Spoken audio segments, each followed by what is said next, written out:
4 ounces here of the Parmigiano-Reggiano. You can skip arm day at the gym, but it's the most that you're gonna do in this recipe. This is the hardest thing to do.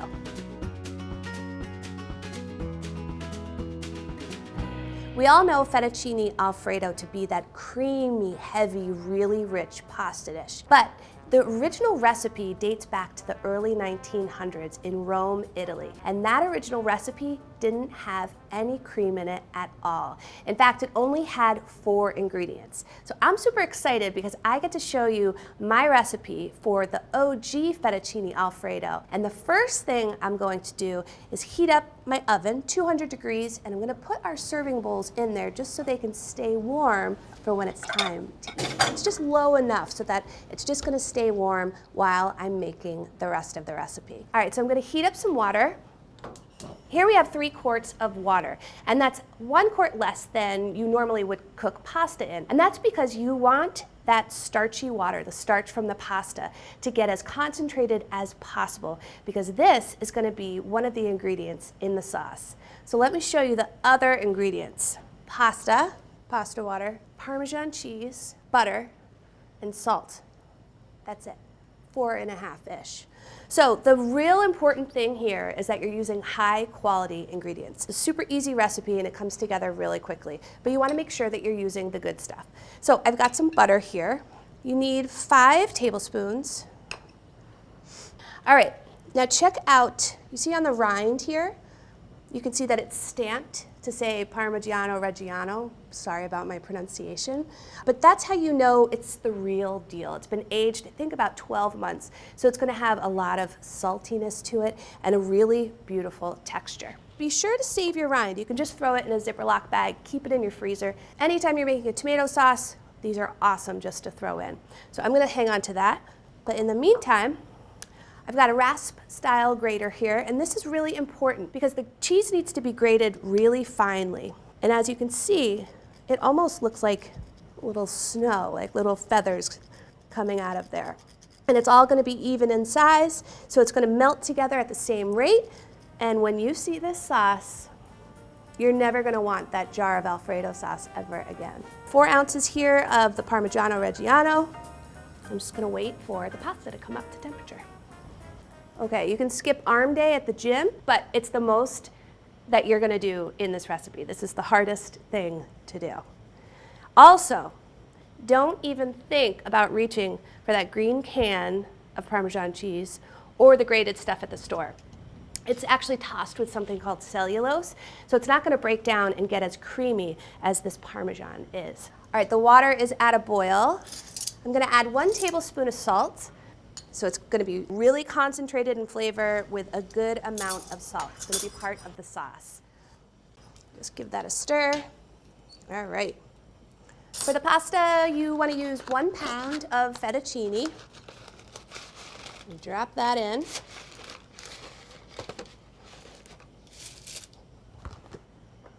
And just give it a little stir just to make sure it doesn't stick together and clump.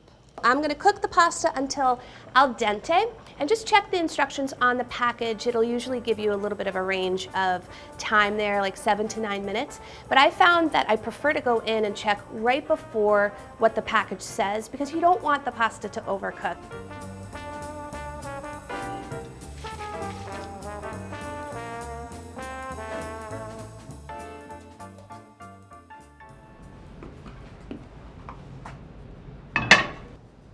All right, so before I drain the pasta, I saved 1 cup of that pasta cooking water. As you can see, the color has definitely changed. It's really nice and starchy. The pasta now is really thirsty. It's waiting for that butter. I've got 5 tablespoons. I'm gonna add everything into the pot now. That full cup pasta cooking water, Parmesan, and finally, a 1/2 teaspoon of salt. Now, this is the technique that's gonna give us the saucy creaminess that we all know of when we think of Fettuccine Alfredo. So I'm gonna put the heat on, just on low, and it's time to toss the pasta really vigorously. And make sure that with the tongs, you're kind of making sure that the butter has contact with the pasta, that the water is covering all the pasta, and that cheese, you can see, is already melted. So I'm gonna stir this pretty vigorously for 1 minute, again, over low heat. So this step in the technique is really important because it's going to make sure that you get the right consistency and get the sauce to cover and coat all the pasta. You can see I've got a little bit of cheese climbed up my tongs there, so I'm just gonna put that back in the pot. And now, off heat, I'm gonna put the lid on and let that sit undisturbed for 1 more minute.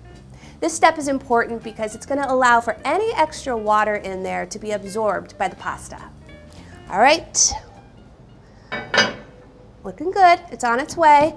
Now this is the last step, and for 30 seconds you want to toss the pasta again pretty vigorously, and it might look a little wet at this point, but no fear.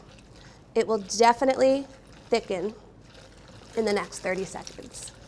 So let's get the bowls. All right, got the warm bowls.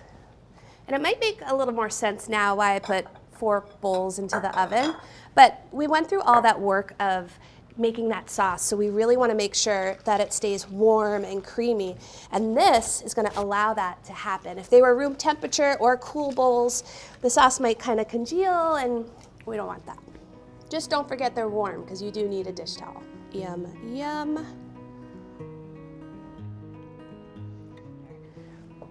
You'll notice, again, no pepper.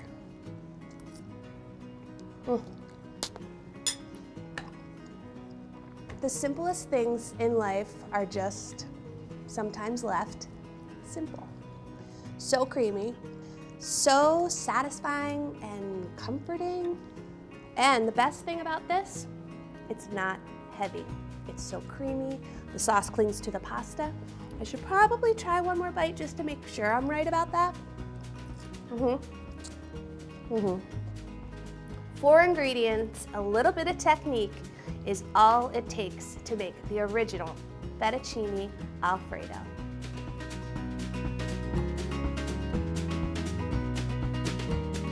Thanks so much for watching. The link for this recipe is in the description below. And as you know by now, this is my go-to comfort food. But I want to know what your go-to comfort food is. Let me know in the comments. See you next time.